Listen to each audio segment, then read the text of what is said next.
কোরবানির ঈদেও আপনি আপনার ওয়াইফকে একটা বিগ অ্যামাউন্টের ঈদ সালামি দিবেন। অনেকে কি বলে জানেন?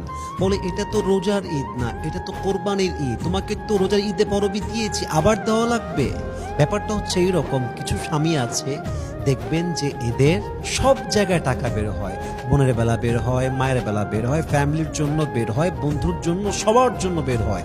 ওয়াইফের জন্য টাকা বের করতে গেলেই চিপটামি আর হার কিপটামি শুরু হয়ে যায়, ঠিক কিনা বলেন? এমন একটা ভাব দেখায় স্বামী যে বোম মারলেও টাকা বের হবে না।